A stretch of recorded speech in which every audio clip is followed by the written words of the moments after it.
Namo Bhagavate Vasudevaya.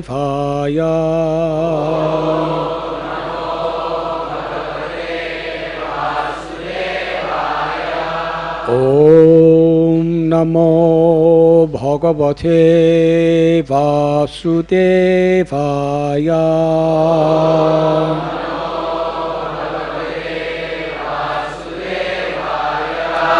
Om Namo Bhagavate Vasudevaya.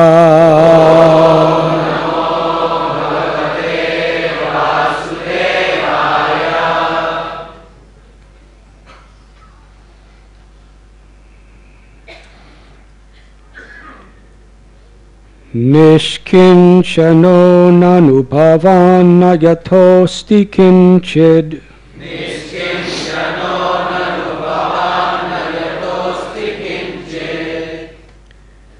Yasmai balim bali bhujo piharantya jadya.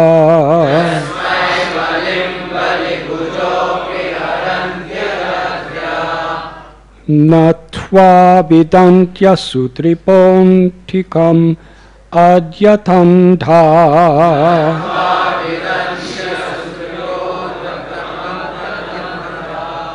Prishto bhavan bali bhujam apite pitubhyam.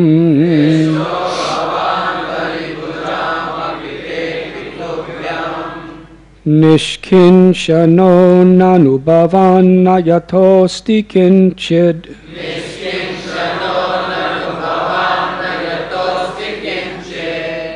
Yasmai balim bali bhujo piharantya jadya.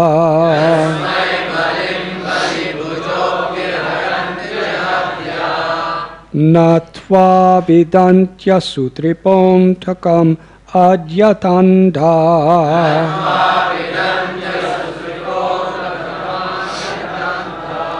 Prishto bhavan bali bhujam apite pitubhyam.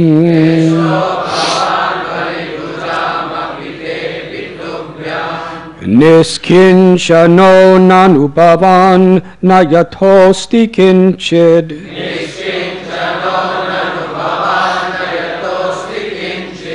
Yasmai balim bali bhujo piharantya jadya.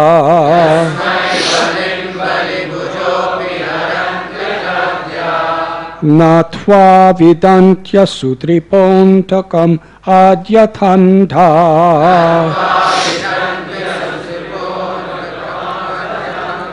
Prishto bhavan bali bhujan apite pitubhyam.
ladies.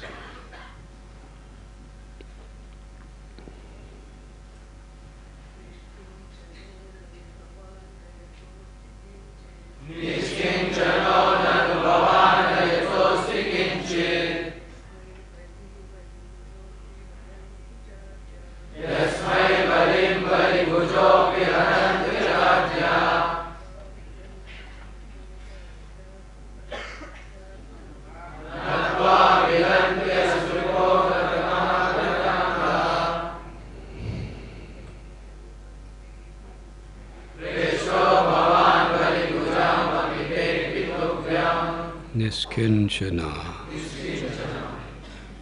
without possessions, Nanu, indeed. Bhavan, you. Na, not. Yatha, beyond whom. Asti, there is. Kinchit, anything. Yasmai, to whom. Balim, tribute. Bali, of tribute. Puja, the enjoyers. Api, even. Haranti, carry. Ajya adya, headed by Brahma. Na, not. Twa, you. Vidanti, no. Asutripa, person satisfied in the body. Antakam, as death. Adyatha, by their status of wealth. Anda, blinded. Prishta, the most dear. Bhavan, you. Bali Bhujam, for the great enjoyers of tribute. Api, even. Te, they. Api, also. Tubhyam, are dear to you.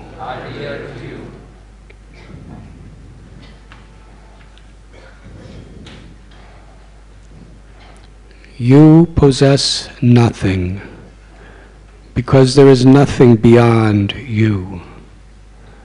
Even the great enjoyers of tribute, Brahma and other demigods, pay tribute to you. Those who are blinded by their wealth and absorbed in gratifying their senses do not recognize you in the form of death. But to the gods, the enjoyers of tribute, you are the most dear, as they are to you. Purport. Here, Srimati Rukmini Devi replies to Lord Krishna's statement in text 14. Niskincanah bhayam sasvam, niskincanah janapriyaha, tasmat prayena na hyadhya, mam bhajanti sumedhyame. We have no material possessions, and we are dear to those who similarly have nothing. Therefore, O slender one, the wealthy hardly ever worship me. Queen Rukmini begins her statement by saying, Niskinchano nanu. You are indeed Niskinchana. The word kinchana means something, and the prefix nir, or as it appears here, nish, indicates negation. Thus, in the ordinary sense, niskinchana means one who does not have something, or in other words, one who has nothing. But in the present verse, Queen Rukmini states that Lord Krishna possesses nothing, not because he is a pauper, but because he himself is everything. In other words, since Krishna is the absolute truth, all that exists is within him. There is no second thing, something outside the Lord's existence for him to possess. For example, a man may possess a house, or a car, or a child, or money, but these things do not become the man. They exist outside of him. We say he possesses them merely in the sense that he has control over them. But the Lord does not merely control his creation. His creation actually exists within him. Thus, there is nothing outside of him that he can possess in the way that we possess external objects. The Acharyas explain Niskincanah in the following way. To state that a person possesses something implies that he does not possess everything. In other words, if we say that a man owns some property, we imply that he does not own all property, but rather some specific property. A standard American dictionary defines the word some as a certain indefinite or unspecified number, quantity, etc., as distinguished from the rest. The Sanskrit word kinchana conveys this sense of a partial amount of the total. Thus, Lord Krishna is called Niskincanah to refute the idea that he possesses merely a certain amount of beauty, fame, wealth, intelligence, and other opulences. Rather, he possesses infinite beauty, infinite intelligence, infinite wealth, and so on.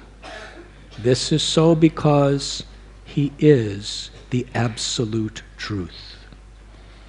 Srila Prabhupada begins his introduction to the first canto, volume 1 of the Srimad Bhagavatam with the following statement, which is quite relevant to our present discussion. The conception of God and the conception of the absolute truth are not on the same level. The Srimad Bhagavatam hits on the target of the absolute truth. The conception of God indicates the controller.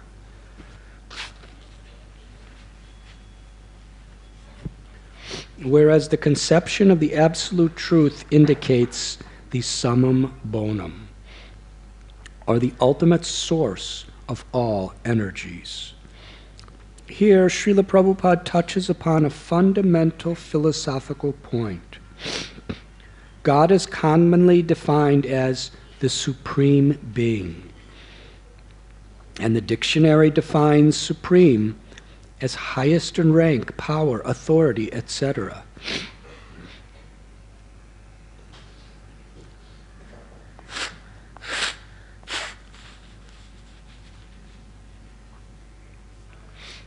Highest in quality, achievement, performance, etc. Highest in degree, and final, ultimate. None of these definitions adequately indicates absolute existence. For example, we may say that a particular American is supremely wealthy in the sense that he is wealthier than any other American. Or we may speak of the Supreme Court as the highest court in the land, although it certainly does not have absolute authority in all political and social matters, since it shares authority in these fields with the legislature and the president.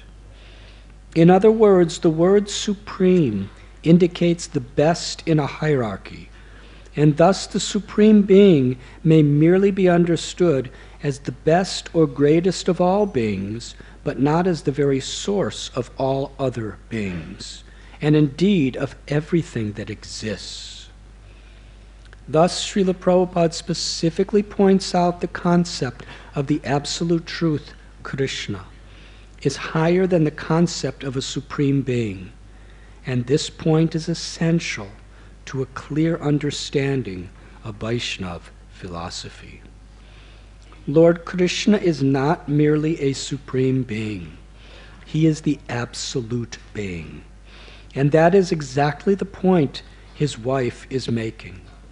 Thus the word Niskincanah indicates not that Krishna possesses no opulence, but rather all opulence. In that sense, she accepts his definition of himself as Niskincanah. In text 14, Lord Krishna also stated, Niskincanah jana priya. I am dear to those who have nothing. Here, however, Queen Rukmini points out that the demigods, the wealthiest souls in the universe, regularly make offerings to the Supreme Lord. We may assume that the demigods, being the Lord's appointed representatives, know that everything belongs to him, in the sense that everything is part of him, as explained above.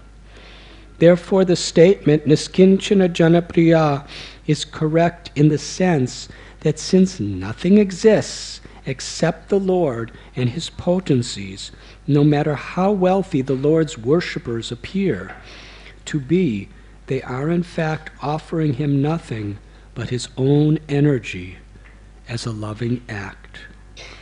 The same idea is exemplified when one worships the Ganges River by offering Ganges water, or when a child gets money from his father on the father's birthday and buys him a gift.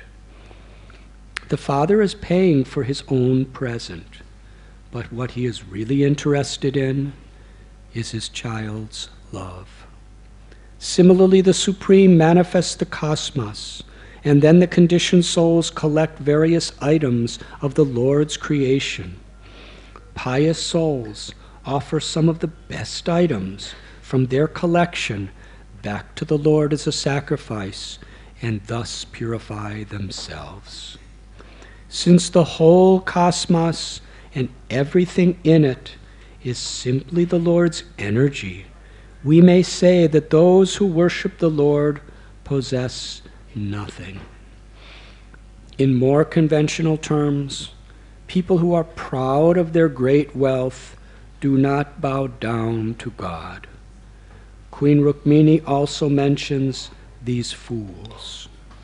Satisfied with their temporary bodies, they do not understand the divine power of death, which stalks them.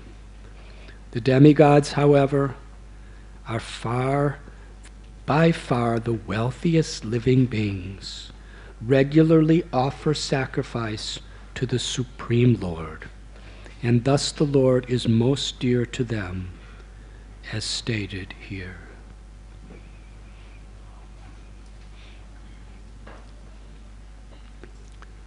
Om Gyantimidandasya Gyananjana Chalakaya Chakshurum Militam Jena Sri Gurave Namaha Sri Chaitanya Manobhistam Stapitam Yena Bhutale Swayam Rupa Kadamayam Diswa Padantikam Deham Sri Guru Sri Jutha Padakamalam Sri Gurun Vaishnavanscha Sri Rupam Sagrajatam Sahakana Raghunathan Bitam Tam Sajivam Sadvaitam Savadutam Parijana Sahitam Krishna Chaitanya Devam Sri Radha Krishna Badan Sahagana Lalita Sri Vishakan Vidamscha He Krishna Karuna Sindhu Dina Bandhu Jagatpate Gopika Kanta Radha Kanta Namostate Tapta Kanchana Gaurangi Radhe Vrindavaneshwari Vrishabhanu Sute Devi Pranamami Hari Priyai Vancha Kalpatarubhyascha Kripa Sindhubhya Evacha Patitanam Bhavanibhyo Vaishnavebhyo Namo Namaha Sri Krishna Chaitanya Prabhu Nityananda Sri Advaita Gadadhar Shivasadi Gaura Bhakta Vrinda Hare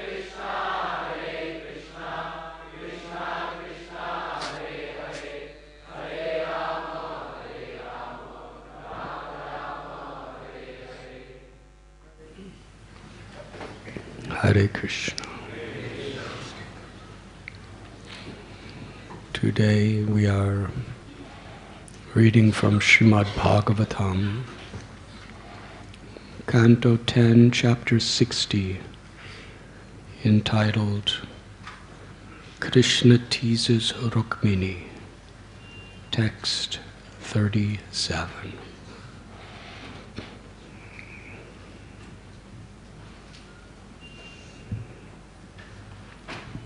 Krishna, who is Rasa Bihari in the spiritual world, in his original, most complete, absolute identity, is forever enjoying rasa. Intimate, ever-increasing, limitlessly variegated, loving exchanges.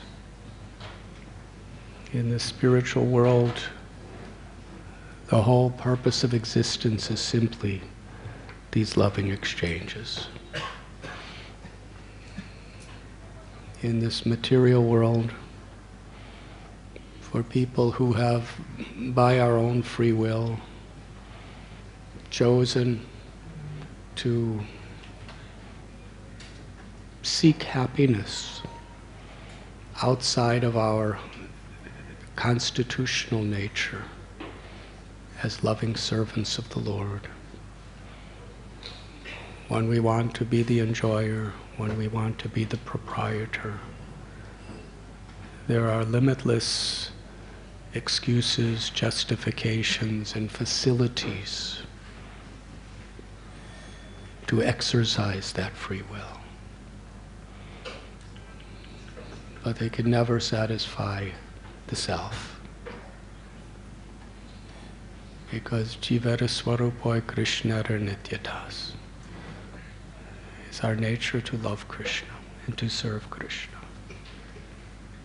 Sri Chaitanya Mahaprabhu, one of his most elaborate philosophical explanations was in the holy city of Varanasi, on the bank of the river Ganga, to Srila Sanatan Goswami. Sanatan Goswami is Sambandha Guru. He's the Guru for our whole sampradaya, in the sense that through his example, through his teachings, through his empowered divine grace, he's teaching us how to reconnect and reestablish our relationship with Krishna. Sri Chaitanya Mahaprabhu taught through him. His example, he was a prime minister of a whole kingdom. He was extremely wealthy. He was like the very son of the king, who had given him vast property, magnificent palaces, servants, jewels, and tremendous amount of independence to help him rule. He was also a most learned scholar, most pious person. While most people are seeking wealth, even compromising their own well-being for the purpose of wealth. Because those who understand how material nature works, there is the law of karma. For every action, there is an equal corresponding reaction. If you cause harm to another, that harm will come to you. If you do good to another, some goodness will come to you.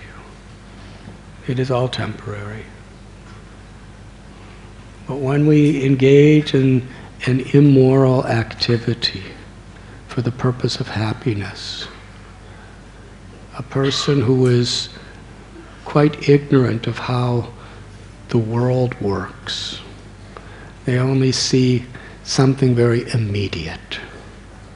I'm getting some really enjoyable physical or emotional pleasure. I'm becoming powerful. I'm getting more money, I'm getting more land. These things are fleeting. They don't last. And there's some sense of happiness there. But a person who understands the science of how nature works knows that if I cause harm to another by getting this, then I am going to suffer miserably. The amount of temporary physical and emotional benefits that I'm getting to enjoy now are just a very insignificant in compared to the suffering I'm going to have to endure in the future. In Sanskrit, sreyas and preyas. Preyas means a person who is simply concerned with immediate results. And shreyas means a person who is intelligent. This is what intelligence really means. A person who sees into the future.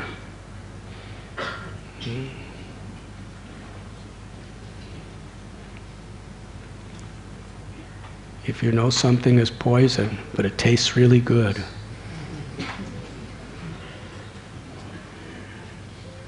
you may have a few hours of really nice taste. And then you go blind and you go deaf and you suffer the rest of your life. Yes? So is that intelligence? By modern materialistic rationalization, it is intelligence, because that's what everybody's doing. Nobody cares about what it is going to do, how it is going to react in the future. And there are so many philosophies that we should live in the moment, we should be here now. Now, from a spiritual perspective, that's a very good thing, to be here now, but it should be based on truth.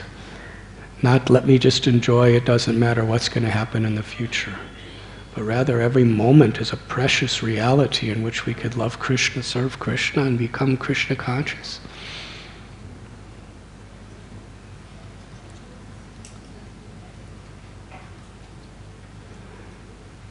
So here we find Krishna is in this very, very philosophical discussion with Rukmini. Although it wasn't intended to be that way. Krishna never saw Rukmini angry. Whatever he did, she just accepted it and just served him and pleased him. But now he wanted to exert his supreme power by making her angry. But in this sense, Krishna is conquered by the love of his devotee. He is saying so many things against himself just to prove that he's not worthy to have a queen like Rukmini. And therefore, by pointing out all of his various disqualifications, he's telling Rukmini, you should leave me and go somewhere else. He wanted to see her get angry, but she didn't get angry. Rather, she was in such intense bhava, or ecstasy of love, thinking Krishna's going to leave me, that her whole body began to tremble. She looked down, tears poured from her eyes, and ultimately she fell to the ground unconscious. That was a very different experience. And then Krishna jumped down from his bed, from Rukmini's bed, and picked her up. It describes in Srimad Bhagavatam, just to serve her thoroughly, he manifested 4 arms. So he could simultaneously pick her up and wipe her tears and clean her body. And he was doing all these sevas for Rukmini simultaneously. And then he said, actually, I didn't mean that. I just wanted to make you angry. And he explained. And then she was happy. And now she is responding to everything he said. Whatever he was saying was his disqualification, she's reinterpreting it from a higher level than even Krishna spoke it, to explain how it is, everything he said is glorifying him. His idea was to say, you are so qualified, I am so unqualified. But she's interpreting every word of it as, you are so qualified and I am so unqualified.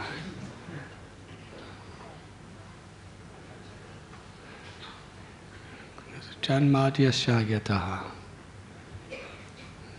This is the beginning of true understanding of the spiritual science. The absolute truth is from whom everything emanates. Sarva karana karanam, the cause of all causes. Krishna tells in Gita, the 10th chapter, Aham sarvasya prabhavo matta sarvam pravartate iti matva bhajante mam buddha bhava samanvada. I am the source of all spiritual and material worlds. Everything emanates from me. Parasya shaktir vivadaya shruyate. That the Lord has many energies, multifarious energies. And the Lord is simultaneously one with those energies, and at the same time stands apart from those energies. The example often given is the sun planet. The sun is the sunshine. The sun is not different than the sunshine. But still, the sunshine is never the source of the sun. The sun is always the source of the sunshine. And a sun ray is non-different than the sun, but a sun ray does not include all sun rays. But the sun includes every sun ray. Mamaivam so jiva loke jiva bhuta sanatana. Every living being is part and parcel of me. Krishna tells in Gita that when you know the truth, you understand all beings are in me and mine.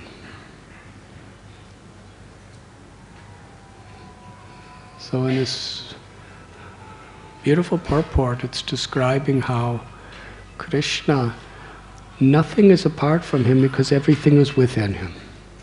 Everything is his energy. And if everything is expanding from him. So there's different ways of perceiving the same thing. And if we try to see it from a whole picture, we understand there's no contradiction. But if we only see specifics, this and that, without seeing their relationship with each other, then we see apparent contradictions. For instance, in Bhagavad Gita, Krishna says, as the peace formula in the 5th chapter, Bhoktaram Jagatapasam Sarvaloka Maheshwaram. And this is translated that Krishna is the proprietor of everything that exists. He's the enjoyer of everything, he's the best, intimate, loving, well-wishing friend of all, and he's the proprietor of everything that exists. And here we find Krishna is not the proprietor of anything, because he's beyond a proprietor. He simultaneously is the proprietor and he's not the proprietor. How is that possible?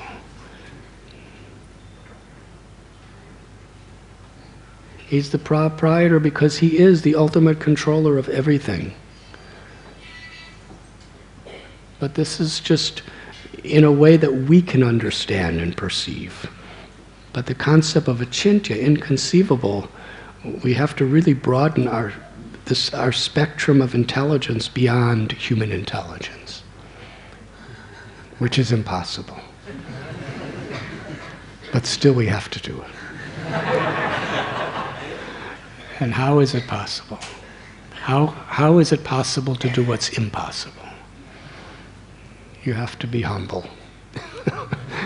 You have to be humble to let Krishna do it for you. We can only understand Krishna when Krishna makes himself understood to us. We can only truly understand what philosophy is when God reveals the truth of that philosophy. Otherwise it's just semantics, and it's just words, and it's just concepts, and it's just jugglery of our intelligence to comprehend, to explain. But to really understand, to grasp it, is only by Krishna's grace. We have to humble ourselves to Krishna's grace. In this sense, proprietor. Krishna is the proprietor of everything because he's Ishvara Parama Krishna. Satchidananda Vigraha. He's the supreme controller of all controllers. Shumi Sarveshwareshwara Prajendra Kumara. Krishna is Sarveshwareshwara. That means he is the controller of all controllers who think they're controllers and everybody else who's a controller. Everyone has some control. Even a little baby that just comes out of a mother's womb has a little bit of control.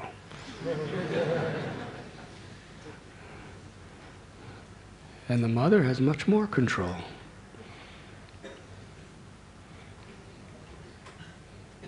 But then the mother is also controlled, and the father's controlled. Everybody's controlled. Ultimately, we're all humanity and all the species of life on this little earth planet are very much under the control of the devas. And the devas are all totally under control, ultimately of Krishna. So he's the supreme controller of all controllers. So to be a proprietor means you have control over something. But at the same time, he's the absolute truth. Everything is his energy. Everything is not different than him. But still, for the sake of ras, for the sake of loving exchange, he is separate.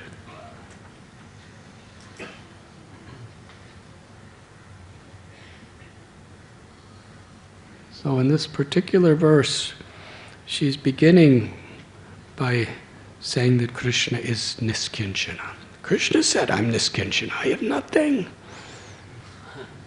And he said, and the people who are inclined to worship me are the people who have nothing. And if you do worship me, you may end up with nothing.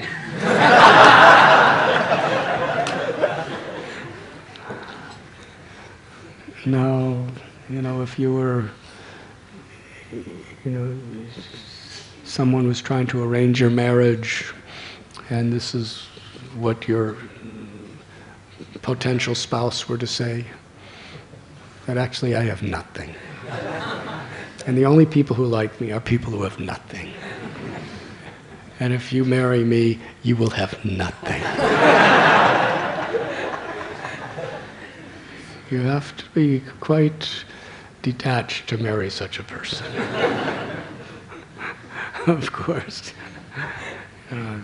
Swayambhuva Manu, he was the king. He was the most wealthy person on the planet. And when he decided to marry his daughter Devahuti, he gave her in marriage to Kardama Muni, who actually had nothing. He was living in the forest, didn't have any house, didn't have any bank account, didn't have any servants, just lived. But he had bhakti. He had dharma. He had bhakti. He had love for God. And Swayambhuva Manu understood this is real wealth. Niskincanah. Niskincanah, in the sense of spirituality, it means the wealthiest person. One who doesn't need the things of this world because one is so atmarama, self-satisfied. And we find even King Prataparudra, Maharaj Ambarish, they were Niskincanah. Maharaj Yudhisthira, when he was king, they were Niskincanah because they claimed nothing to be their own. They understood everything as Krishna's. And they used whatever they had, their abilities, their intelligence, their knowledge, their wealth, their influence. Everything was in the mood of a servant of the servant of the servant. This is Niskincanah.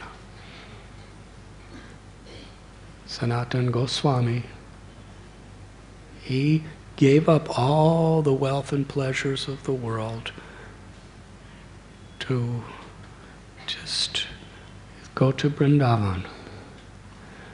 When he went to Varanasi on the way to Vrindavan, he went from the prime minister, and he could have easily just practiced Krishna consciousness in that state for the rest of his life, which is he was doing. But he understood the Lord's will. He wanted to give his whole heart and his whole life in another type of service. So he voluntarily became a prisoner, was put in an underground dungeon prison cell. All he had to do was tell the king, okay, I'm with you. But he said, I'm no longer with you. So he was put in prison. And he had to bribe the keeper of the jail, which was completely not his style of doing things. He was the man of highest integrity. He didn't bribe people. But he had to. It was the only way out. And then he escaped. And he was a convict. Obviously, when the king found out, he was going to send people looking for him. He couldn't go by any main road. He had to be going through the forests. He was in the clothes of a prisoner. And finally, he came to one place where his brother-in-law saw him in that state and gave him a nice blanket. Because northern India, it gets cold. And he didn't want it, but just to make his relative happy, he accepted the blanket. And that's all he had, is a blanket. But it was a pretty nice blanket. And when he went to Varanasi and met Lord Chaitanya didn't say anything about it. Just for a moment, Lord Chaitanya glanced at the blanket. He was really happy to see Sanatan Goswami. Sanatan Goswami, his hair was all disheveled and he didn't shave because he was just running out of prison.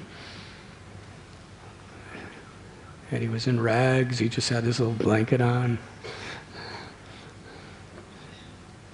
And he was sitting in the courtyard of Chandrasekhar's house. And Lord Chaitanya said, I think there's a great saintly person who's sitting out there.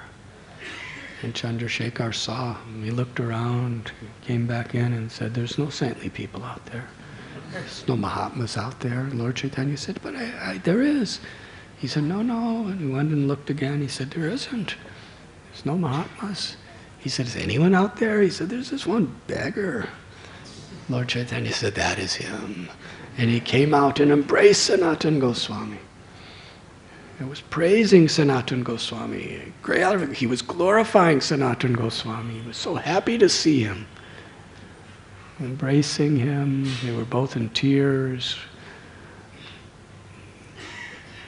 Can you imagine being greeted by the Supreme Personality of Godhead? And that's when you're in that condition of running for your life.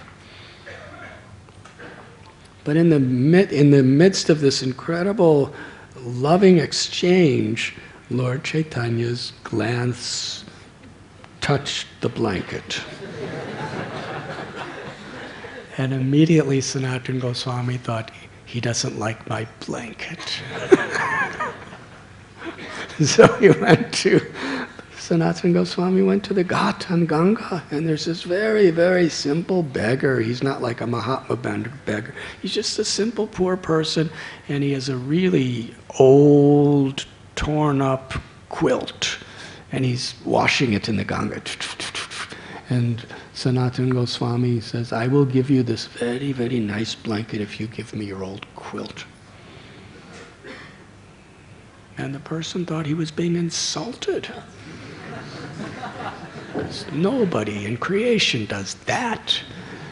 You give something valuable for something worth nothing? And it wasn't like it was Mahaprasad.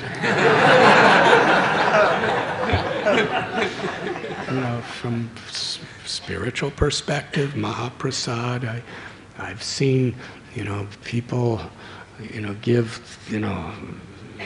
everything they have for a little piece of an orange peel that Prabhupada bit from.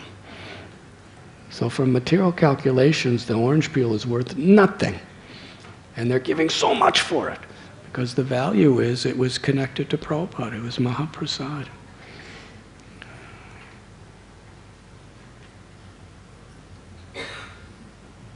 But this quilt wasn't Mahaprasad. It was just some old person, what he wore, that's all it was. He says, what insult? Why are you insulting me? Just because you're rich and I'm poor, why are you saying these things against me? Sanatan said, no, I really want to give you this. Please give me that. He said, really? He said, yes. So he took the old quilt.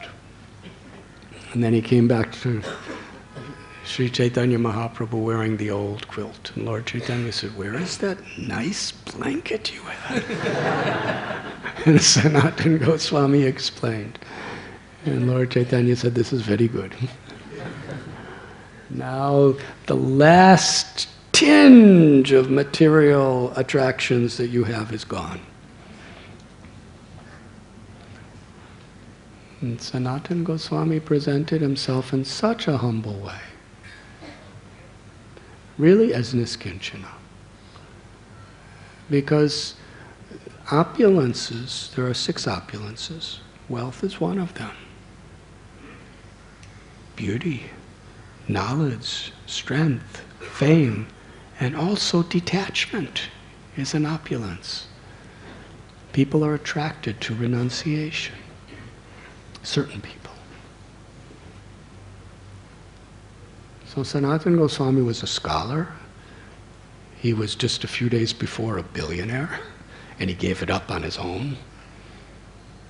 He was from the highest family, Saraswat Brahmins from Karnataka.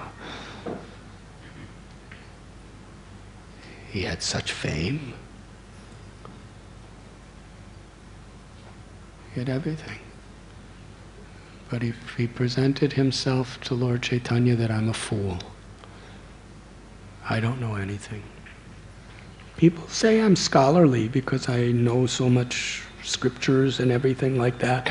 But actually, I really don't know why I'm suffering. But I'm suffering. I really don't know who I am. Who is God? What is the true purpose of life? And he wasn't speaking artificially or superficially. He was really speaking from his heart. Because Sri Chaitanya Mahaprabhu, he sees from outside in, from inside out, from the place in the middle between inside out. He sees from above us, below us, on all sides of us. In other words, he really knows what we mean. He sees our intention. Bhava grahi janardana. In this sense, he understands the true heart of Sanatan Goswami. He really felt what he was saying. And therefore Lord Chaitanya considered, you are a fit person to hear the truth. Actually, Lord Chaitanya said, you are fit to be my guru. You know everything. But just for the sake of being strict and exemplary, you are speaking in this way. Sanatan Goswami said, no, no, please, please, I'm taking shelter of you. And then Sri Chaitanya Mahaprabhu began his teachings with this principle. Jivara Swarupor Krishnara Nityadas. That every living being is by our nature, eternally, the servant of Krishna. And then he developed the entire Siddhanta and science of bhakti. He explained Ishvara, Jiva, Prakriti, Kala, Karma, and then he went through all of these material aspects of creation into the concept of Brahman, and the concept of Vaikuntha, and the concept of Goloka, and the concept of loving exchanges, or Bhakti Ras.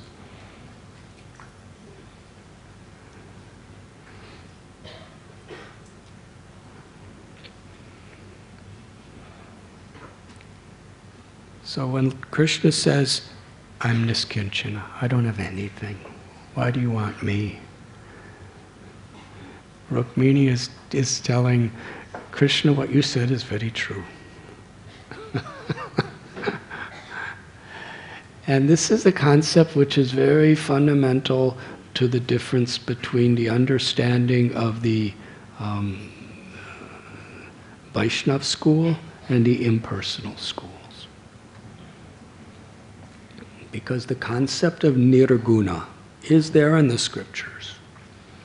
It's a name of Krishna, nirguna, which means, guna means qualities. Nir means no, negation, with no qualities. So one interpretation of this is, if Krishna has no qualities, no gunas, which is there in Vedas, that means he can't have a form, he can't have a personality, he can't have relationships ultimately, because this is all qualities. So therefore he must be impersonal and formless. That's the logical conclusion to nirguna, no qualities. But what Vyasadeva himself, the compiler of the Vedas, explains is nirguna means no material qualities. Because there's the gunas in the spiritual world and there's the gunas in this world. Sattva guna, Rajaguna, Tamaguna. Krishna tells in Gita, Traigunya Vishaya Vedanistraigunya Bhavarjana. People in this world, they study the Vedas because they want to elevate themselves and get higher experiences of happiness within the three modes of nature. Daivi heshu gunamayi mama maya durati. One who is bound by these three modes of nature, it's very difficult to get out. But one who takes shelter of me can cross beyond it, because I am beyond the modes of nature. So, Ishvara Parama Krishna Satchit Ananda Vigraha. If we balance the two ideas, we understand what Nirguna means. That Krishna has a body, a Vigraha, which is eternal, full of knowledge and full of bliss. It is completely spiritual. The gunas operate under the influence of time. Yes? This is how the description is. The gunas in themselves are just latent. They're idle. But when time interacts with the gunas, it energizes them to start creating limitless varieties within this material world. But Krishna tells, I am time. As Mahavishnu, by his own will, the gunas are created, and by the time factor of his glance, he activates everything.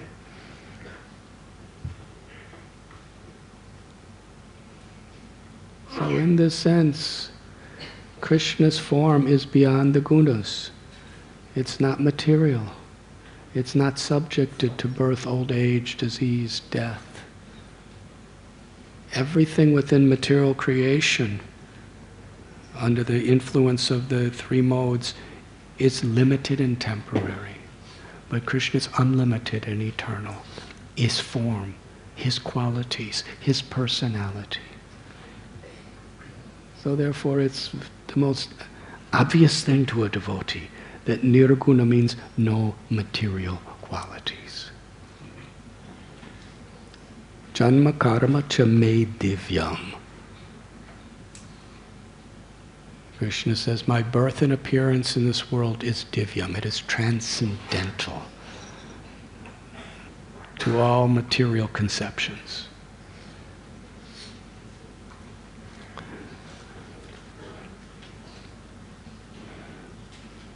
When Krishna was just a little child, living in Gokul, his friends complained to Yashoda Mai that Krishna has eaten dirt in a secluded place. And Yashoda Mai is his mother. By his Yogamaya potency, he's covering her understanding of his supremacy. Or according to this particular definition that is given in the purport, he's covering not only his supremacy, but his absoluteness. And she's thinking, he's my son, and I must feed him. And now he's eating dirt. He's going to get sick. Why have you eaten dirt? Krishna said, no, I never ate dirt. But actually he did eat dirt. So how is it that the absolute truth is telling a lie? If we understand the absolute truth, then he cannot tell a lie. He's not lying. On a material level, it seems that way. But actually, he's only seeing it to increase the ecstasy of his mother. And to increase the ecstasy of all of his devotees for the rest of time. Because this is one of the favorite stories. So whatever Krishna does is for the ultimate welfare and benefit of everyone. So Yashoda Mai looks in his mouth. And in his mouth, she sees not only dirt, but the dirt was there. But Krishna created such a situation that she wouldn't pay attention to just the dirt that he ate. She saw the Earth planet. Not just the Earth that he ate. She saw the whole Earth planet. She saw all the mountains on Earth and all the oceans and all the planets and all the living entities. And she saw herself in his mouth.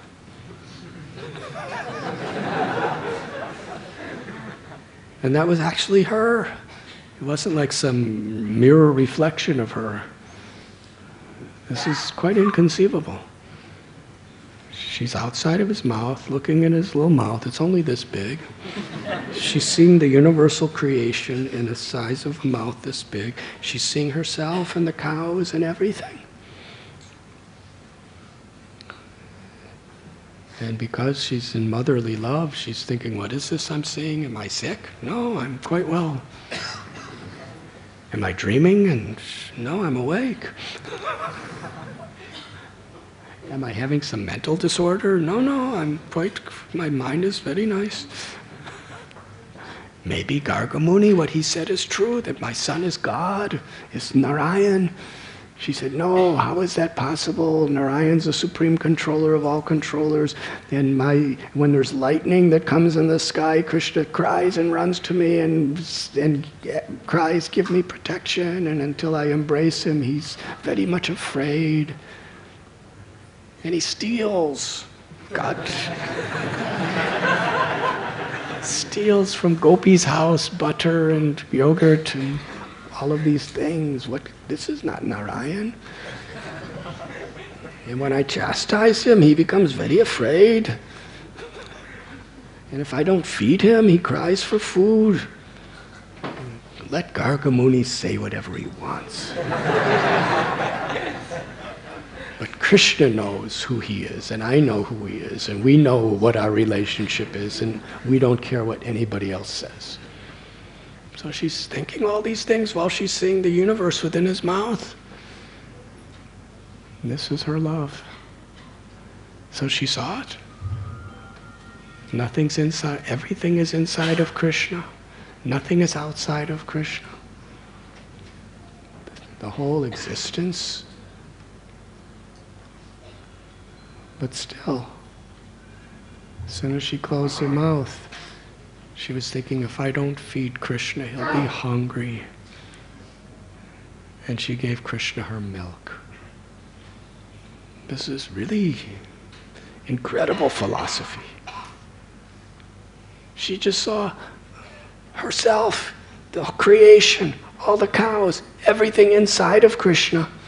But yet she's thinking, if I don't put little milk inside of Krishna, he'll be hungry. This is bhakti.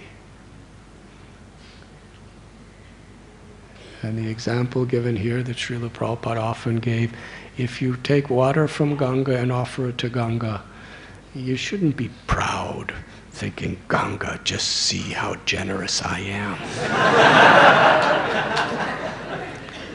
Let the world know that I have given water to Mother Ganga. Ganga is not concerned with the quantity of water you give her. She's concerned with the sincerity of our devotion. Because she's our mother. The example is given here of if our mother or father gives us money, and we go and buy him a gift with that money. Now, the father could be very honest and intellectual and say, son, the son runs up and says, Father, it's your birthday, I bought you this gift, please take this gift. And the father said, you're such a fool, you use my money. You use my money to buy that gift. How could you think that you're giving me the gift? You just took the money I gave you and bought this gift, so what is the use? I couldn't care less about your gift. I could have bought something I liked better with that money. Yes, father could say that. And actually, materially, it's true. It's completely true. But the Father is not concerned with them. He's concerned with that my son could have used that money for anything else, but he used it to show his love for me.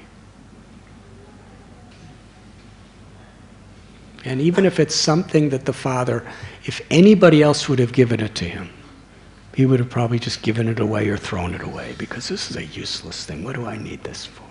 But because it was given by the love of the Son, the Father keeps it in a safe place. And 60 years later, the Father shows it to the great-grandchildren. This is what he gave me. Yes, it's very important to him. Because love is most important. So in the similar way, when we offer to Ganga, she's our mother. She doesn't need our water. It's her water. But when it's offered with love, she really accepts it. She becomes overwhelmed with joy. So Krishna's showing Yashoda that actually everything's within me, but still if you offer me something, I'll be so happy. Ram told Hanuman, Krishna told gopis, that there's no possibility that I could repay you for what you have given me.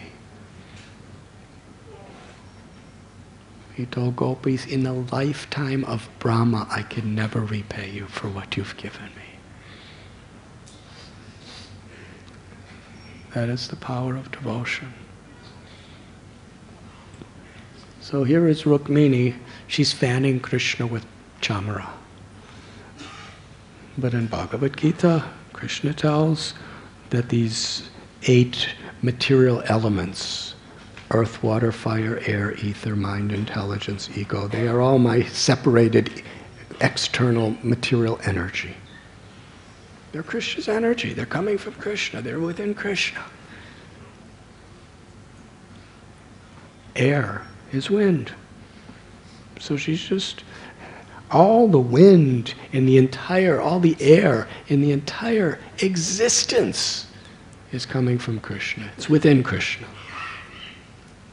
And she's just going, how much air is there in it? Yes, this morning the Pujari and Mangalarti is with the chamara going, how much air is there compared to the mass total of all air and all the planets and all the universes? Hare Krishna. But Krishna's so pleased with that little bit of air that's going on here. And he's seeing the air is going on Radharani, and he's, oh, Radharani's getting such nice air. And Radharani is thinking, Gopinath's getting such nice air. They're so happy, not because of the air.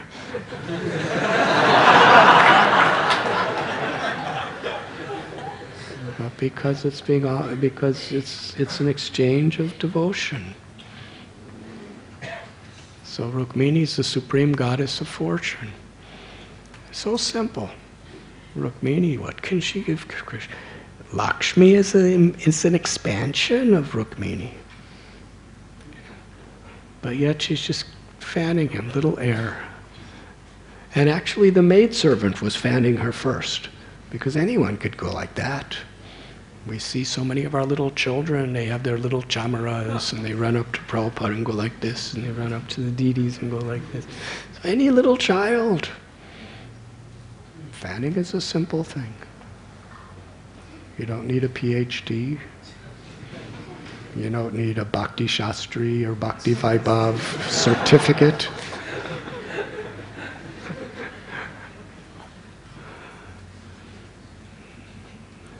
I've seen little babies who can't even walk. Mother puts a chamara and they go. So Rukmini took what the maidservant was doing and was fanning with such love that air was nectar to Krishna.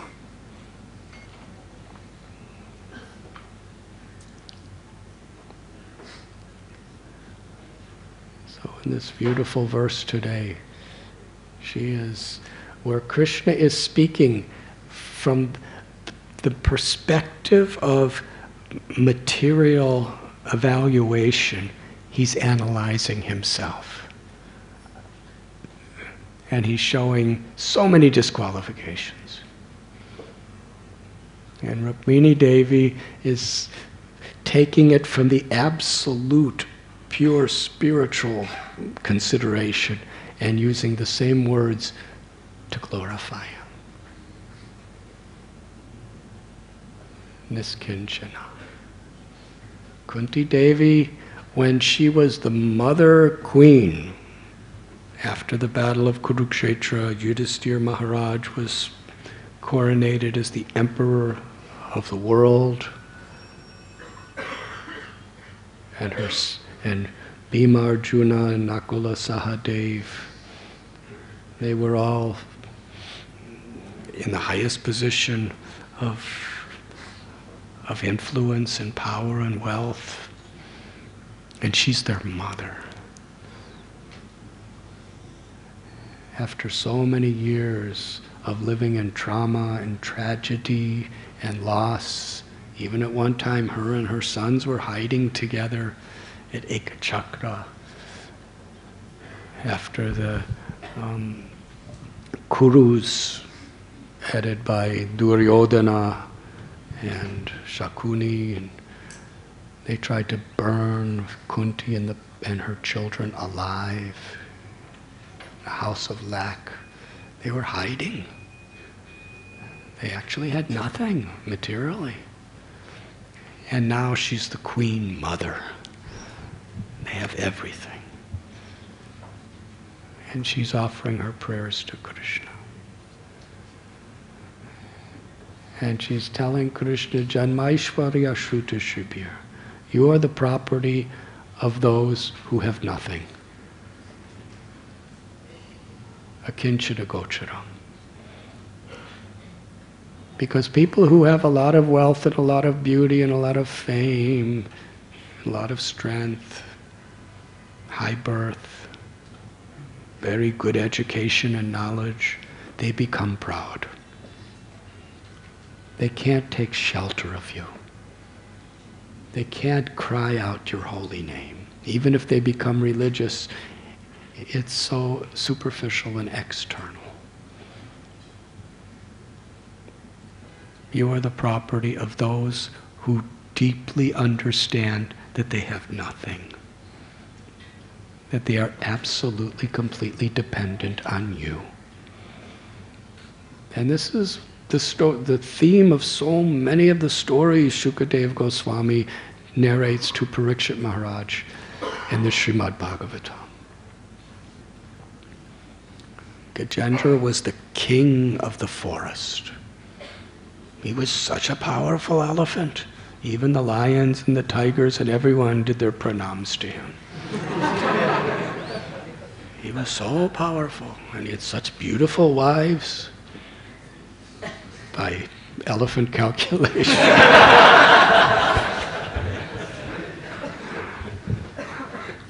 And he had such nice children. And he was just living the highest life you could imagine, as far as he was the king, he was the controller, he had such a family, there was so much affection, everything was there. And he brought his family to a really nice pond of water in a beautiful area. It was actually heavenly. And he went into the water, and it was such nice water. And the water was so cooling and refreshing and clean and sweet. He was throwing it on his family, and they were all so happy. Not only the water was so nice, but it was thrown on them by the love of their father and their husband. And so in this way, it was such a nice, it was like the summit of material enjoyment he was having with them.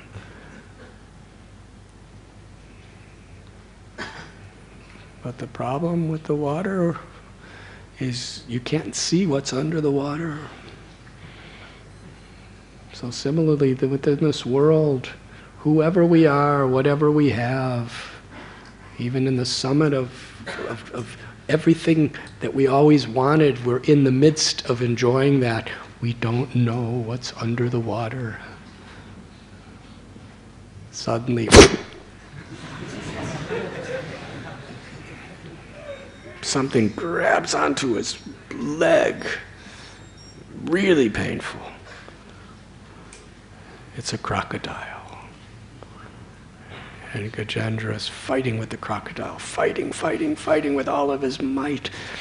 And he somehow tries to drag the crocodile. He knows if he could get the crocodile out of the water, then he has more strength. But if the crocodile keeps him in the water, he doesn't have anything to eat, but the crocodile's eating. All he needs is water. So the crocodile is fighting, and Gajendra's fighting, and Gajendra looks to his children and his wives and his friends and everybody, and nobody could do anything to help him. They're all just standing on the banks of the pond crying, what is happening to our loved one? And he's thinking, they can't help me. And as the hours and hours and hours go by, he's getting weaker and weaker and weaker, and the crocodile's getting stronger and stronger and stronger, and he realized, I have no power to protect myself.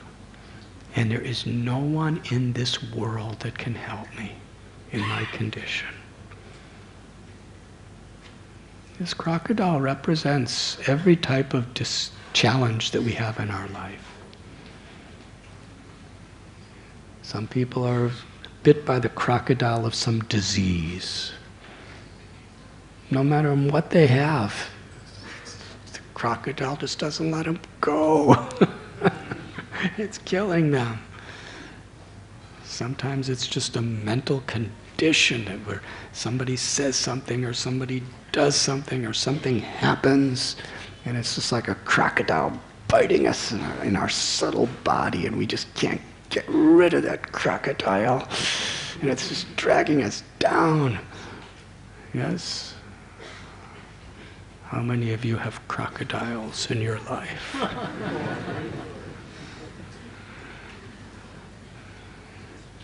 Yes, you may be flying in an airplane and it goes down to crash. It's like a crocodile. What could you do? You may be driving in a car and there's a traffic jam in Mumbai, and it's your daughter's marriage, and the muhurta is at this time, and it has to be at this time, otherwise everything becomes inauspicious and you're caught in a traffic jam. And you tell the driver, just fly over all the cars.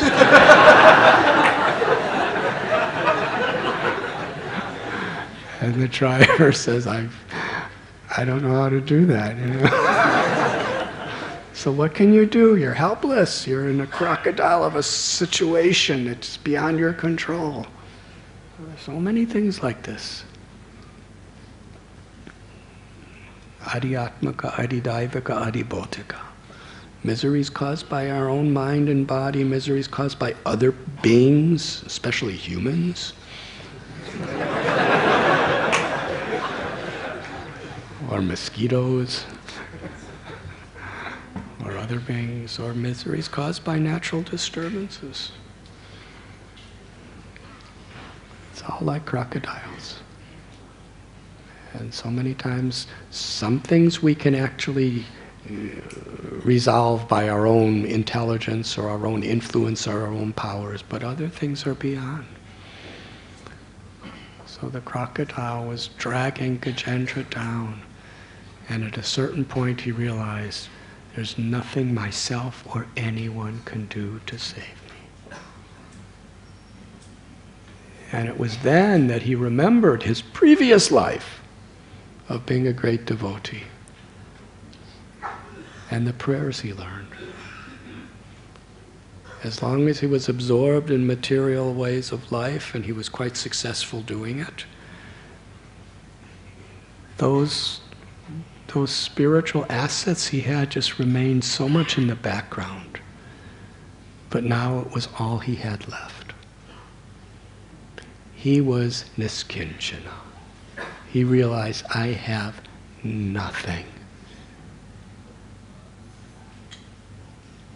Actually, he was still the king.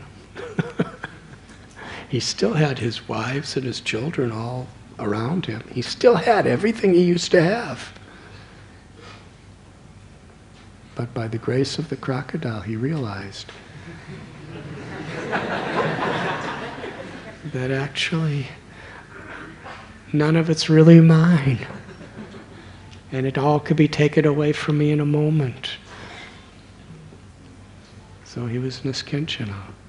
And in that state, he plucked a single lotus flower. And in that pond there were so many lotus flowers.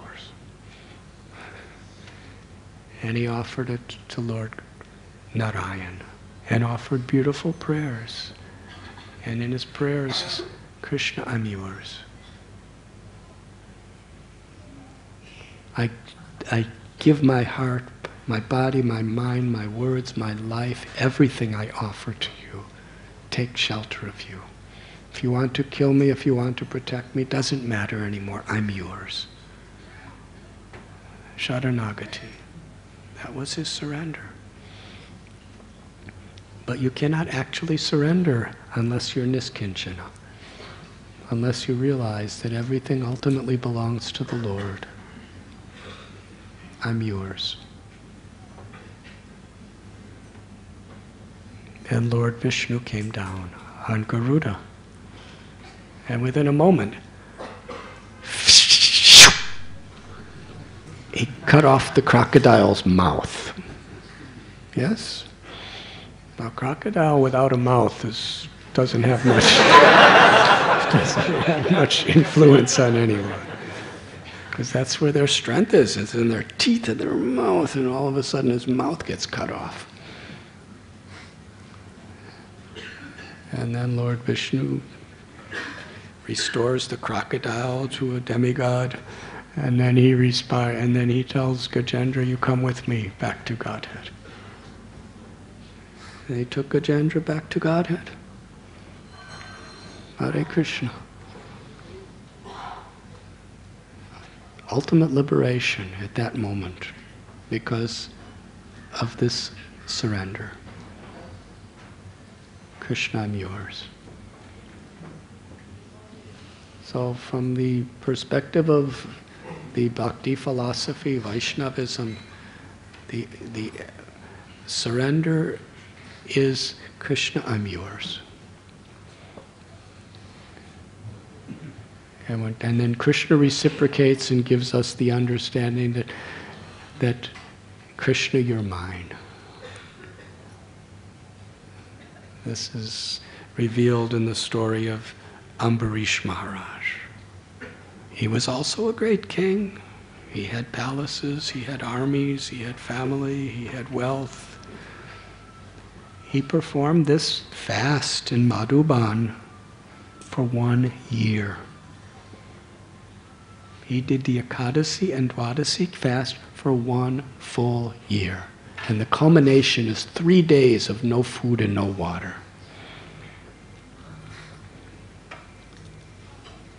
But he was doing it for the pleasure of Krishna. He was doing it for the welfare of all of his citizens. Every living being within his kingdom, he was doing it for their welfare. By setting such an example and by offering the whatever benefits were coming, spiritual blessings, he was offering it to everyone. And after he completed a year of fasting and 3 days of no food or water, before breaking the fast, he gave millions of cows to the Brahmins. And every cow that he gave, tens and millions, every cow he gave had a full milk bag, had at least 1 or more baby calves along with the cow. And every cow had gold, not like India, Bollywood type of gold, but pure gold, plated horns, and pure silver plated hooves. Can you imagine? Such wealth he had. Who can give a gift like that today? Yes? Even at the marriage of your daughter, you cannot give a gift like that. Whoever you are. Tens and millions of cows with full bags and calves, what to speak of just giving them, just transporting them.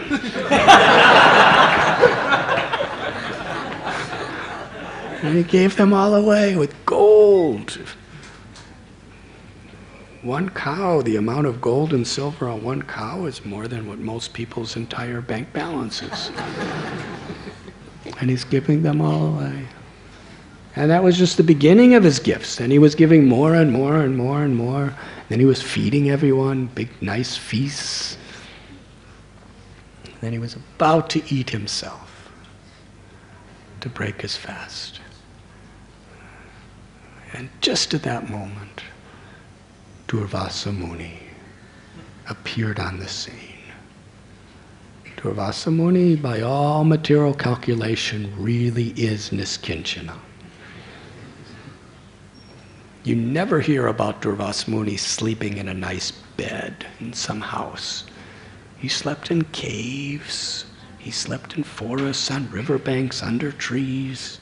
He had no possessions.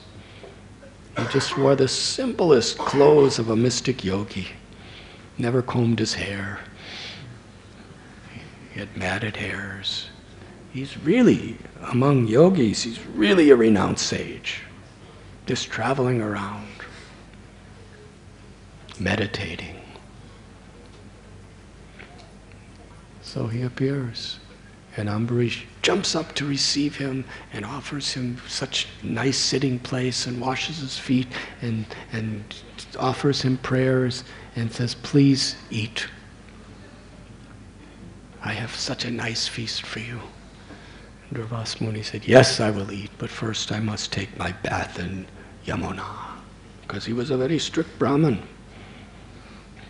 So he had to perform his ritual before he could eat. So he went to Yamuna, and then when he went into Yamuna, he started meditating, and he entered into a state where he was meditating on Brahman. It appeared he was in samadhi. So what is Ambarish going to do? He's told by the Brahmins, you have to immediately break your fast. Now in Kali Yuga, we're supposed to try to be as strict as possible. But if somehow or other there's a technical problem, somehow or other we'll get through it. But this is in a previous yuga. If Ambarish doesn't break his fast during the scheduled pradharna, then what happens? Then the whole year of fasting, all the benefits are negated. Not only that, but it's an aparad. Instead of benefits to yourself and pleasing Krishna and benefits to everyone else, it becomes like a curse. So this is a serious thing. He has to break his fast on this moment. But at the same time, it's an offense if he doesn't break his fast, and it's an offense if he eats before his guest, Durvasa Muni. So the Srimad Bhagavatam describes it was a very dangerous situation. He was really in the situations that we all get into sometimes. Why is this happening? Whatever you do, it seems it's going to be a problem.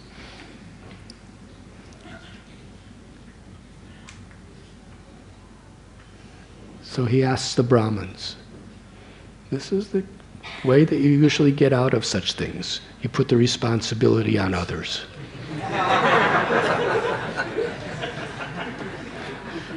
he's the king, he's supposed to follow the spiritual advice of the Brahmins, so he tells Brahmins, what do I do? And Brahmins are Brahmins. They didn't have that much time to discuss. But when they were discussing, so many had different opinions. And they couldn't come to a conclusion.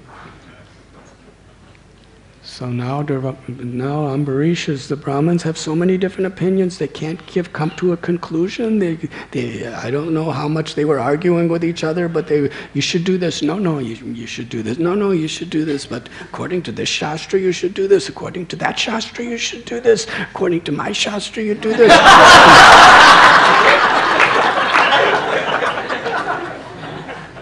And they're all Brahmins. They're all bona fide Brahmins.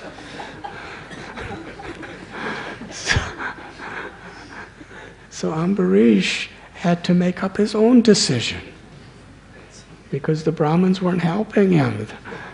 And at the same time, it's not that you go up to Durvasa Muni and say, Durvasa Muni, come out of your samadhi immediately because you have to eat now. It's not like you can do that. So Durvasa Muni is like,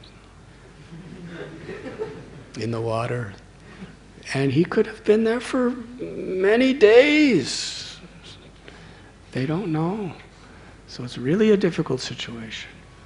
So Ambarish has to pray to Krishna, please help me. The Brahmins, they're not giving me anything concrete to do. So then he comes to his own conclusion. And what was that? That if you drink water, it's considered a fast. But if you drink water, it's also considered breaking a fast.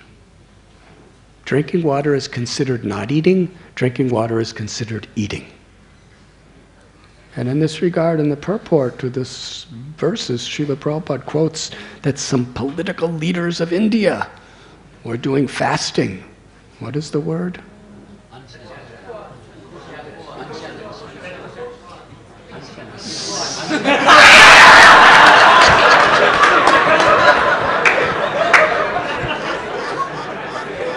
All these different Brahmins are giving different words.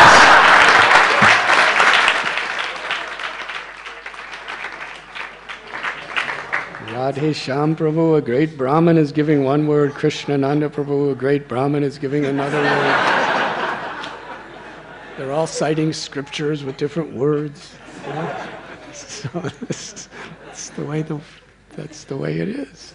It's still like this.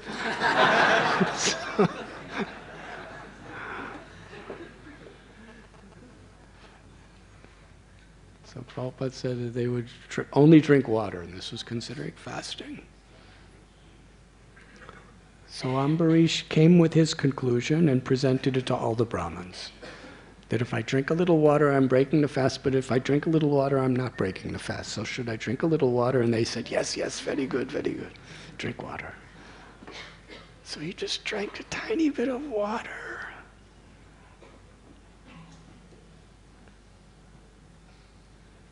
Durvasa Muni was such a sage that he's in the Yamuna. So much water.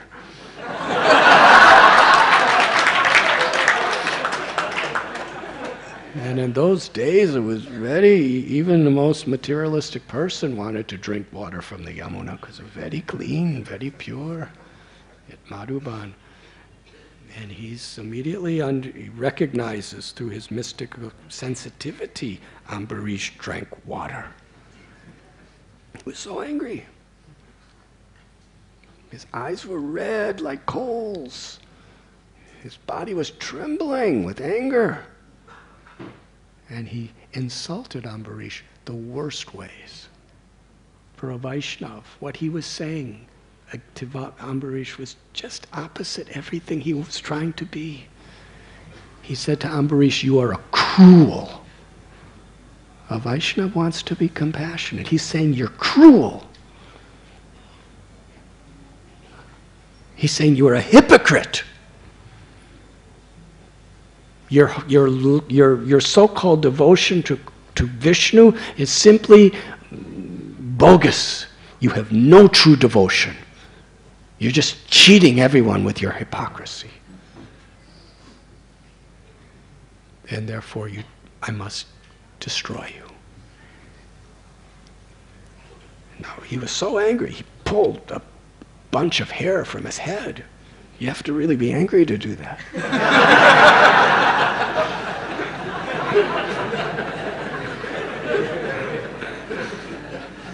Sometimes our brahmacharis, because they have shaved heads, they can't do that. He was so angry. Pulled his hair out as it said a mantra, threw the hair on the floor. Instantly, this personality whose body was made out of blazing fire, who had eyes and a mouth and was holding a trident and was gigantic.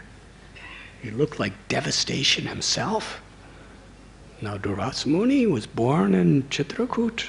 Satya Anasuya is the son of Atri Muni and Anasuya. Soma was the avatar of Brahma. Dattatreya was the avatar of Vishnu.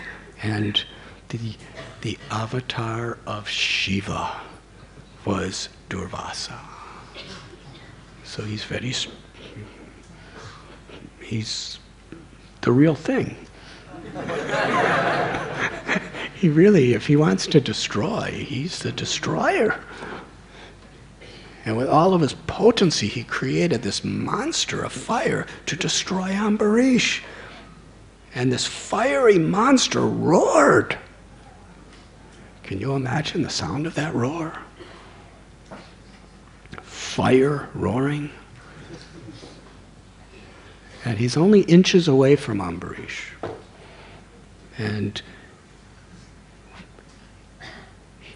he jumps toward Ambarish to devour him. And Ambarish did not move a single foot. He didn't move. He didn't try to run away. Didn't call his armies to protect him. He just stood with folded palms, completely fearless. Bhajahure mana Srinandanandana Abhay Charanara Vindare.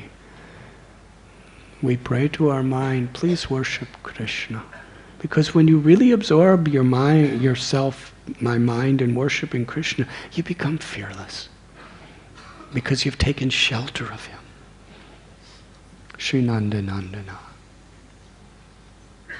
So Ambarish was in that mood. It wasn't just a theoretical practice. Here, death personified was inches away from devouring him. His family's there, his friends, his ministers, everything. He's about to lose everything. And Ambarish is fearless because Krishna, I'm yours. Because he gave his heart fully to Krishna, Krishna gave his heart fully to him. And Krishna, Achintya Shakti, he has a Sudarshan chakra. Now, with this fiery demon right upon Ambarish, he only had not even seconds, moments to live.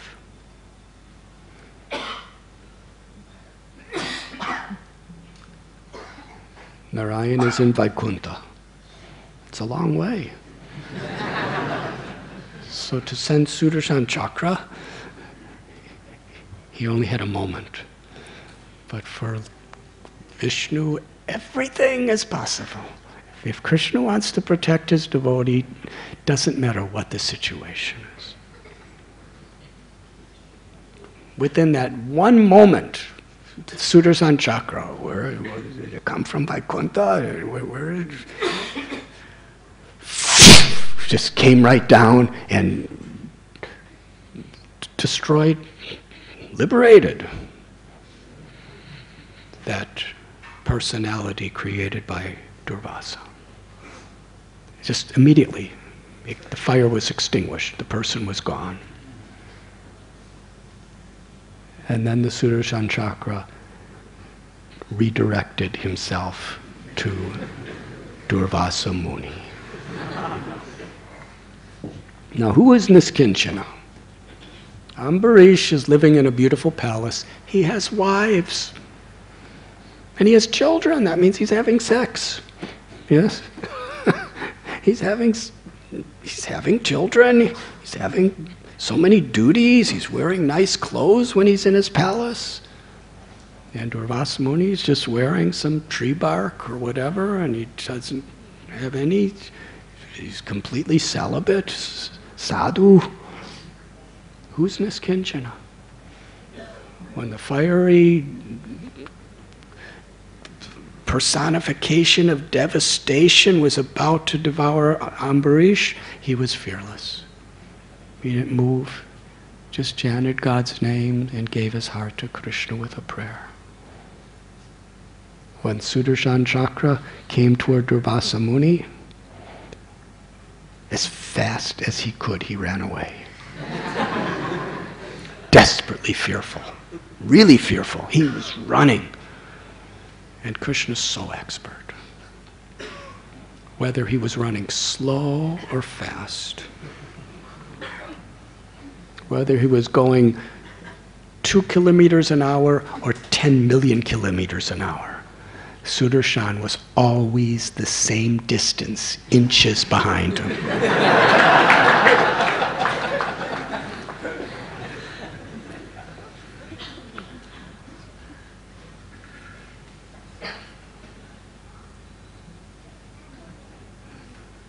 He went to Brahma, because when he couldn't get away by running, he started flying. And how could he fly? He didn't need an aircraft. How long would it take for any airplane to go to Brahmaloka? By the speed of our airplanes, it would take hundreds of millions of years for any of our airplanes to reach Brahmaloka. And still they can't reach it. But Durvasa Muni went to Brahmaloka just by chanting mantras, such a powerful yogi. He falls at the feet of Brahma, save me, save me. Brahma said, myself and Lord Shiva and all the demigods, we are all under the control of Vishnu. This is Vishnu's weapon. There's nothing we can do for you. Then he went to Kailash, the planet of Lord Shiva, and fell at Shiva's feet. Shankar Bhagavan, please save me. And Shiva said, he said same thing. We are all under the control of Lord Narayan. We are all the servants of Narayan. Whatever powers we have is given to us by Narayan. Only he can save you. Durvasa was really determined to save his life. He flew all the way to Vaikuntha. That's determination. And fell at the feet of Lord Vishnu and said, you are the Supreme Personality of Godhead. I have made an offense to your devotee. I beg forgiveness. Please save me. I take shelter of you. Lord Narayan said that I am completely under the control of my devotee. Even though I am supremely independent, I have given up my independence to be controlled by the love of my devotee.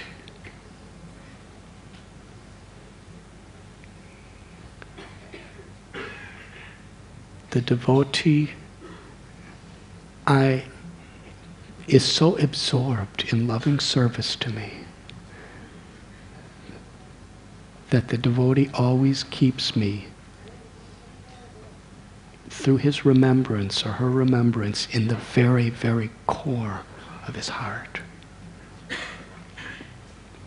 And therefore the devotee is always in the core of my heart. The devotee has given up everything for me, and I give up everything for my devotee. And this is very personal. This is a very unique, individual, personal relationship that Krishna has with every pure devotee.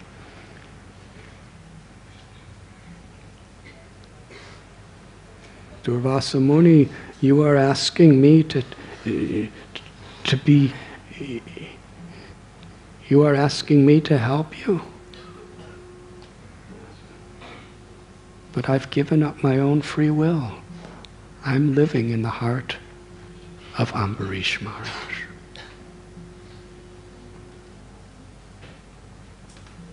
So therefore, immediately, at this moment, you should go to Ambarish. So Durvasa Muni understood what is Niskincanah. And what was Ambarish's role? He was still standing there for 1 year, just waiting. He didn't eat. He was still waiting for his guest. And when Durvasa Muni came back to Madhuban, where Ambarish was still waiting, Sudarshan was still the exact distance behind him. He was always feeling the heat. And Ambarish prayed. He prayed, Sudarshan Chakra, he glorified, you are the divine servant of Lord Narayan. He said, if ever I have done any dharma, any bhakti, anything I've ever done in the service of the Lord or for the good of others, let all those credits go toward saving Durvasa Muni. Please bless him. And Sudarshan, and the power of the prayers of Ambarish, Sudarshan left Durvasa Muni. And Durvasa Muni started glorifying Ambarish. You are a true devotee. You are truly renounced, detached. You are Niskincanah, not me. And Ambarish, no, just eat some prasad. And he fed him prasad. So Rukmini Devi is the goddess of devotion. She's the source. She's an expansion of Sri Radha, of Vrindavan. She's the source of all prem, all love. So she is speaking these beautiful words. That Krishna, you are truly Niskincanah. You don't have anything.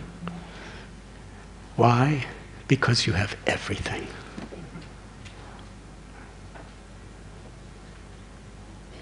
Because everything was within you, and everything is of you.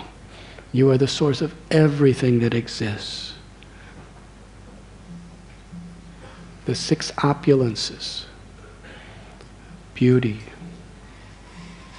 knowledge, strength, fame, wealth, and detachment, renunciation.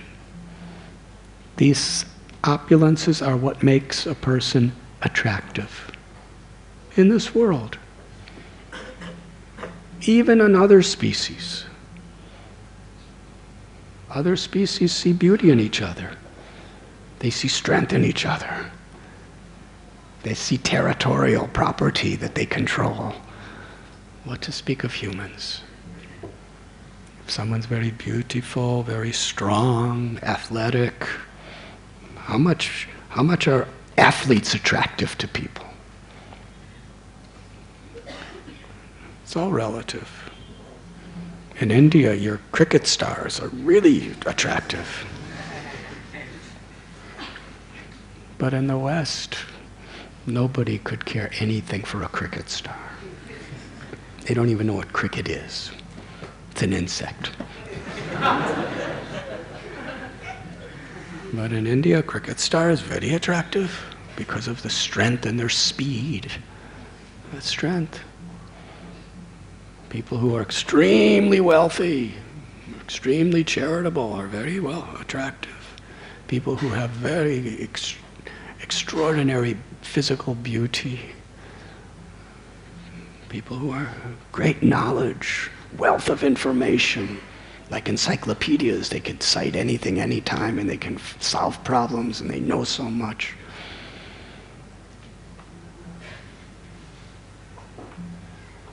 People are attracted to fame. So these opulences make a person attractive. And therefore people are so passionate to somehow or other acquire these opulences. Or be attracted to these opulences. But Krishna's Bhagavan. Bhagavan means one who is the source of all these opulences. He's not just the proprietor of the opulences. He's the source of all the opulences. He's the complete whole of all the opulences. Incredible.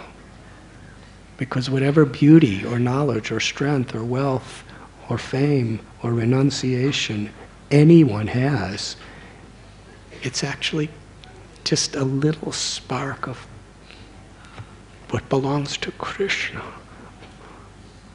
Krishna tells in Gita, all the incredible things in this world are just a spark of my splendor.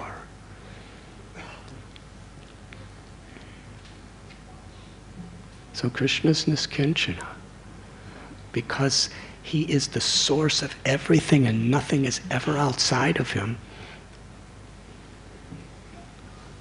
Therefore, from a material perspective, he's not just a proprietor of something like we could be.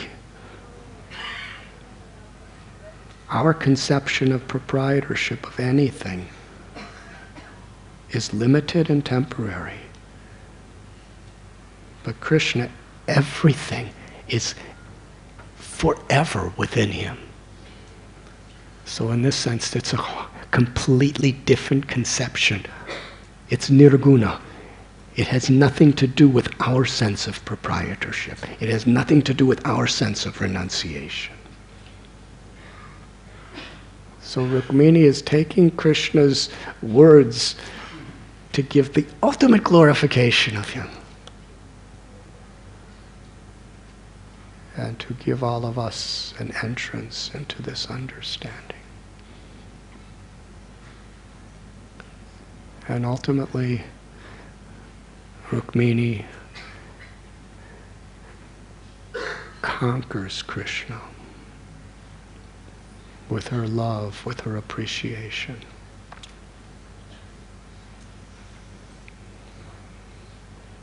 Thank you very much.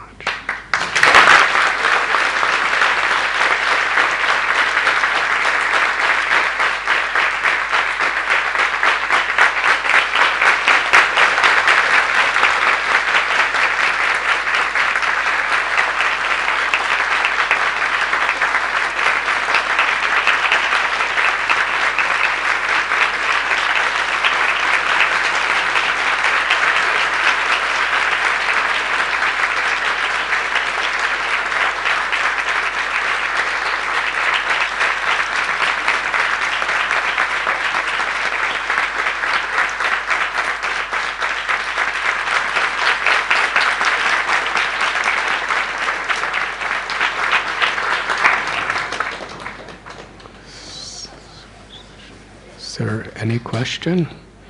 Yes, Krishnanand Prabhu.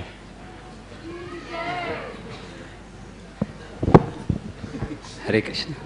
Maharaj, thank you for the wonderful class. Just a small comment and small question, Maharaj. Like it's very difficult to find combination of Niskincanah and humility. Like the Durvasa Muni was renounced but not humble. But here we have one great Vaishnava who is having both qualities, and that is the author of the book Journey Home yourself. And so grateful to you.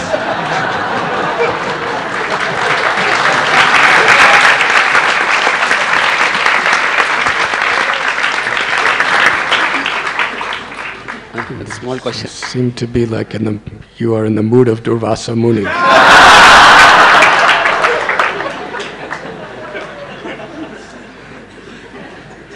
The question is about Gajendra. When Gajendra was in danger, he actually sought help of the Lord. Whereas when Ambarish was in danger, or the chakra was so close to him, he did not ask for any help. So, like, what is the right course for a devotee who is in material danger, which is perfect? As far as my understanding of the story of Gajendra, he didn't ask for help. He surrendered himself. Maro birako bijo icha tohar nityada sapratitua adhikar. My Lord, if you want to kill me, if you want to protect me, you have every right to deal with me in any way you please. I am yours. When Gajendra picked up that lotus and offered it in the sky with his prayers, he was offering his life. I'm yours, Krishna. That's Sharanagati.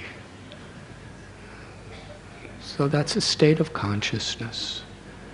Of course, if we're in danger and we sincerely absorb ourselves in a helpless mood of asking Krishna to protect us, then that's a very deep state of bhakti, because we're turning to Krishna completely. But the highest state of bhakti is just to offer ourselves to Krishna, as Ambarish and Gajendra. Hari Hari. Yes, Radhesham Prabhu. Hare Krishna. Thank you very much, Maharaj, for a very beautiful explanation of Rukmini's devotion to Krishna, and also Gajendra and Ambarish. Very beautiful, enlivening. When we hear such wonderful presentations of spiritual personalities, it deeply touches our hearts, Maharaj. And I have read in the scriptures that what is actually the stumbling block for the living entity in attaining the akinchanatvam is the ahankar and mamakar, the I and the mine, which actually is the foundation of material existence, which gives the proprietorship mentality in the living being. So my question to you, Maharaj, was what things remove this ahankar and mamakar so that one can be an akinchana even in the path of religious life and pious life and spiritual life? Because the ahankar mamakar is not only the disease of materialistic living entities, but it is a disease for even those on the religious path. So how these big stumbling blocks can be removed for one to become a true akinchana?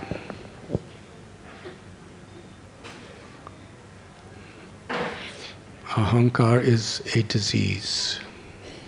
It is the root disease that is the cause of all suffering within creation. Sri Chaitanya Mahaprabhu,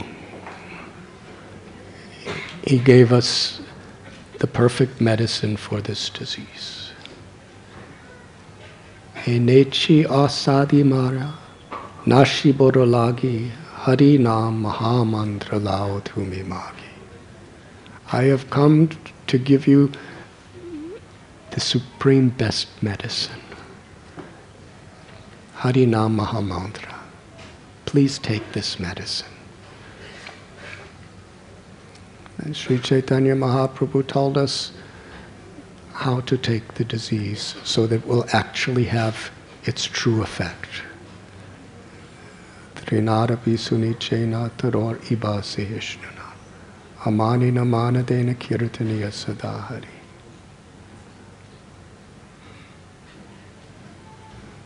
humble, more humble than a blade of grass, more tolerant than a tree, to offer all respect to others, to expect none for oneself. When we strive to live by these principles, and we truly take shelter of the holy names, then it will quickly purify us of the influence of ahankar. It actually brings us to our original natural healthy state of understanding that we are all eternally loving servants of Krishna.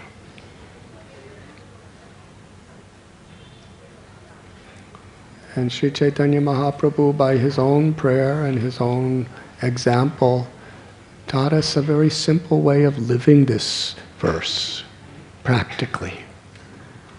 Gopi Bharatur Padakamalayora Das Das Anudas, by sincerely striving to be the servant of the servant of the servant.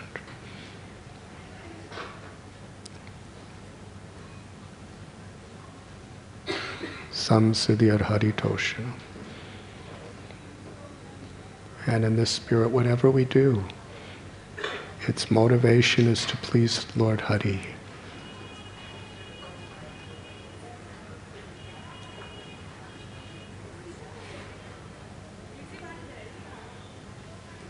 Is there any other question?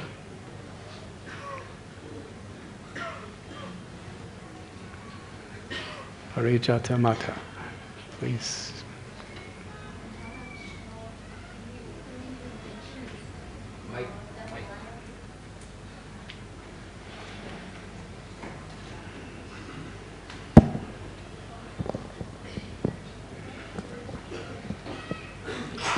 Hare Krishna Maharaj.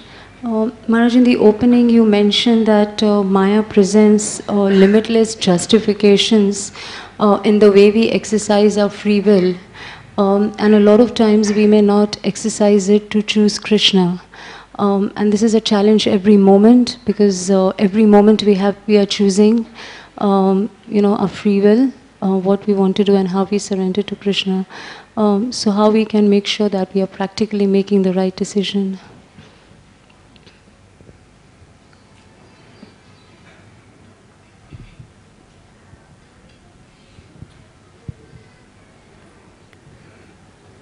Sincerity is important. Sincerity means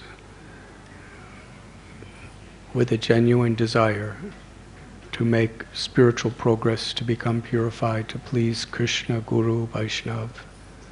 That's actually our motivation. Not that we have an ulterior motive. Srila Prabhupada said we should be serious, we should be sincere, and we should not have ulterior motives. Then Krishna will come to help us. So when we are sincere to actually please Krishna, then we accept the help that Krishna has given us through Srila Prabhupada and our Guru Parampara. We've been given the holy name of Krishna as a means to purify us and give us that connection. So we should chant very sincerely, very attentively, very faithfully. We've been given this knowledge which helps us to act, which empowers us with Krishna's grace to discriminate between what is proper and what is improper. We have Bhagavad Gita, Chaitanya Charitamrita, Srimad Bhagavatam, Ishopanishad, many nectar of devotion, so many scriptures.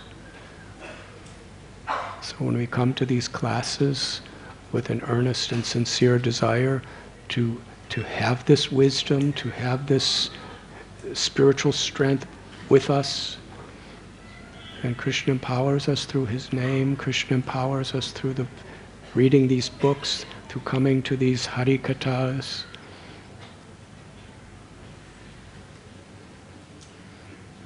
And what the knowledge we get from these books is we shouldn't live selfishly, we shouldn't live arrogantly.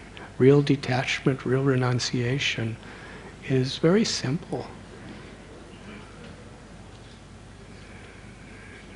Ambarish Maharaj was really detached, more than Durvasa Muni. It means to have a simple heart, to have a simple, well-wishing heart, to serve others, and ultimately to help others in their spiritual path toward Krishna. If that's our motivation, Krishna will be with us and will help us to give the right decisions. And if we have serious doubt, we can ask some senior devotees. But we may get the same situation as Ambarish, so many different opinions.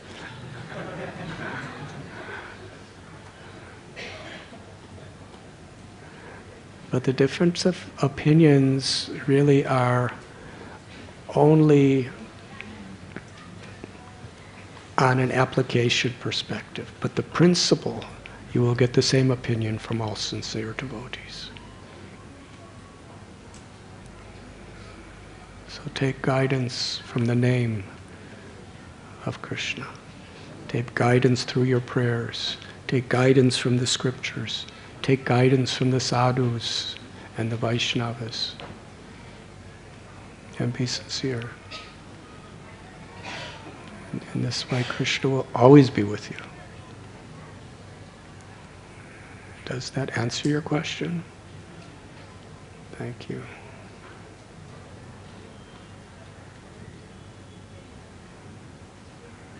Her name is Parijata Devi. Rukmini had a Parijata flower. Satyabhama also wanted a Parijata flower. Can you imagine? They must be very beautiful, fragrant flowers. And they don't just wilt and go away after a day or two. So Krishna went to Indraloka, and Satyabhama saw a Parijata tree and said, actually, I want the whole tree. Krishna asked Indra, please give me the tree. Why did they go to Indraloka? Because Bhaumasura, he stole the earrings from Aditi, the mother of the demigods, and he had 16,100 princesses that he had captured in his palace, and the fathers of the princesses, he was having sacrifices, cutting off their heads in human sacrifices. He was really a very difficult person.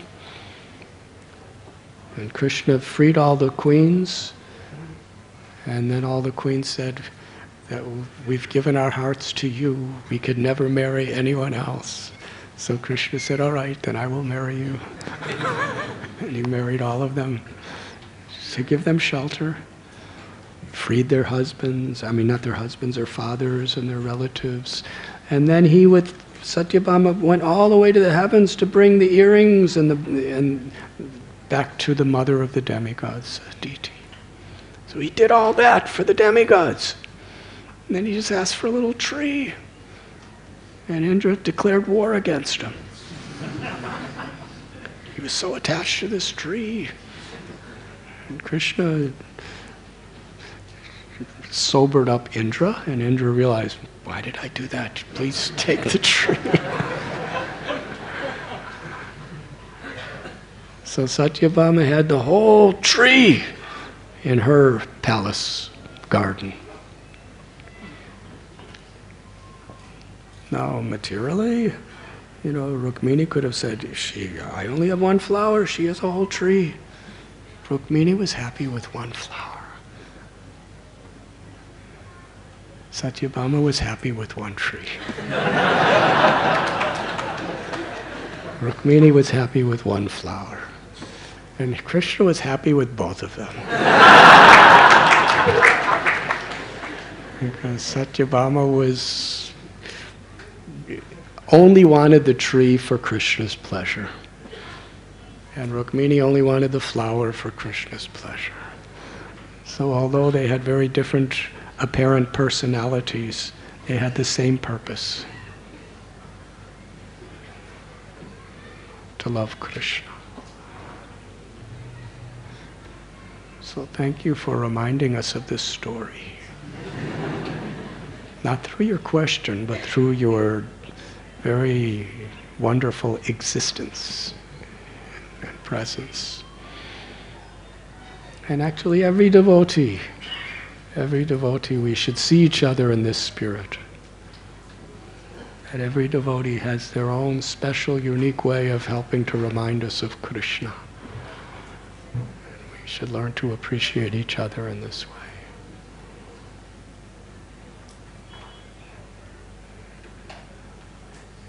To be appreciated, sometimes you get it, sometimes you don't. If you're attached to it, you'll suffer.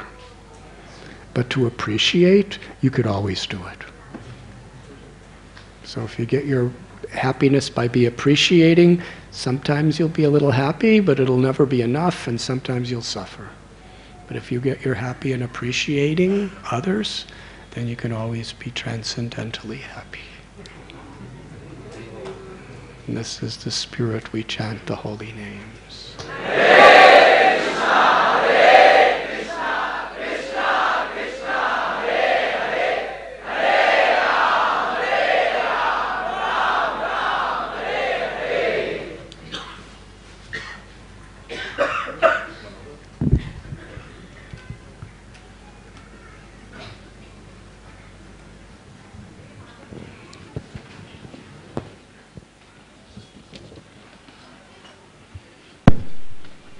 Hare Krishna.